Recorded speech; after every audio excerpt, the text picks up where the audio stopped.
भक्तजनों, आज आप सुनेंगे छठ माता की दो बहिनें की दुख भरी कथा। दो बहिनें थी, एक रूखा और एक सूखा। रूखा बहुत गरीब थी या सूखा बहुत धनी थी। दोनों बहिनें एक गांव में रहा करती थी। रूखा अपना संसार जैसे तैसे चला रही थी, अपना परिवार को जैसे तैसे पेट भर रही थी। देखते देखते कार्तिक महीना आ गया, छठ पूजा माँ का आ गया। अब तो रूखा बहुत चिंता करने लगी कि मेरे घर में तो कुछ नहीं है, मैं कैसे छठ पूजा करूँगी। एक दिन वो चिंता कर रही थी कि क्यों ना मैं अपना बहन के घर जाऊंगी और बहन से कुछ मांग कर लाऊंगी, उसी से मैं छठ पूजा करूंगी। मेरी बहन तो बहुत धनी है, उनकी घर में तो कुछ की कमी नहीं है। अब मेरी बहन मुझे क्यों नहीं देगी, वो ज़रूर मुझे देगी। रूखा एक दिन अपना बहन के घर जाती है। कहती है कि दीदी, काल तो नहा खा है, सभी लोग चावल लौकी बनाएंगे या सभी लोग खाएंगे। मेरा घर में तो कुछ नहीं है, कुछ दे दे दीदी। दीदी कहती है कि रूखा देख, जो मेरा घर में है वो मेरा ही लग जाएगा। मेरा इतना बड़ा परिवार है, अगर मैं तुझे दे दूंगी तो मैं क्या बनाऊंगी या मैं अपना परिवार को क्या भोजन कराऊंगी। मैं तुझे नहीं दे सकती हूँ। फिर रूखा कहती है कि बहन देख, तेरा घर में कितना सामान है, बहुत सारा धन है। देख, तेरे घर में कितना सारा लौका पड़ा है, एक लौके मुझे दे दे, वही बनाकर मैं आज खा लूँगी। रूखा दीदी कहती है कि देख, जो मेरे लौका है वो मेरा ही लग जाएगा, तुझे कहाँ से दूँ। दीदी अपना छोटी बहन रूखा को कुछ नहीं देती है। बेचारी उदास होकर अपना घर आ जाती है।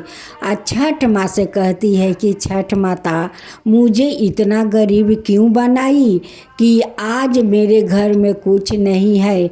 काल सभी लोग नहा कर चावल लौकी दाल सभी बनाएंगे, भोजन करेंगे, लेकिन मेरा घर में तो कुछ नहीं है कि मैं बनाऊंगी और कुछ भोजन करूंगी।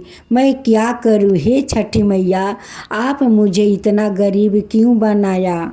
रूखा के बात छठी मैया सुन लेती है और सुनकर एक बूढ़ा के रूप धारण लेती है।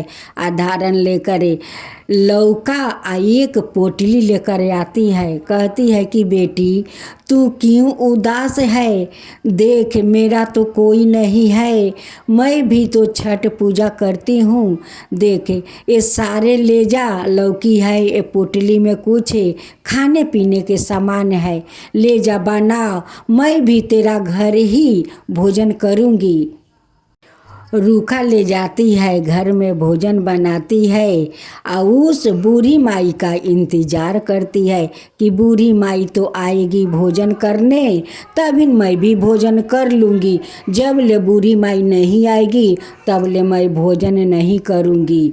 अब तो कहती है कि हे छठी मैया, वो बूढ़ी माँ तो मुझे इतना सामान दे गई, लेकिन मैं तो भोजन बनाकर बैठी हूँ, अभी तक तो बूढ़ी माई नहीं आई। उसी समय वो बूढ़ी माई आ जाती है या कहती है। बूढ़ी माई तो कोई बूढ़ी माई थी नहीं, वही तो साक्षात छठी माता थी। रूखा सामने भोजन लेकर आंख बंद करके माँ पर ध्यान रखी थी कि हे छठी माँ, वो बूढ़ी माँ को आप बुला दीजिए कि एक साथ हम लोग भोजन करें। वैसे ही छठ माँ वो बूढ़ी के रूप में सामने आती है और कहती है कि बेटी, तू अभी तक तू थाला लेकर बैठी है, अभी तक भोजन नहीं की। जब वो आँख खोलती है तो देखती है कि वो तो महल में बैठी हुई है, उनकी दोनों संतान पीछे खड़े हुए हैं। उधर सूखा का घर का सारा धन नष्ट हो गया, माँ छठी नष्ट कर दी। उनकी घर में इतना सारे धन भरे हुए थे, फिर भी अपना वो दुखी बहन को थोड़ा नहीं दी। कहती है कि जो मेरा है वो ही मेरा नहीं होगा तो तुझे कहाँ से दूँ। उस लिए तो उनकी सारा नष्ट हो गई। रूखा का तो महल बन गया। छठ माँ उन्हें सुखी बना दिया। सुखी हो गई दुखी।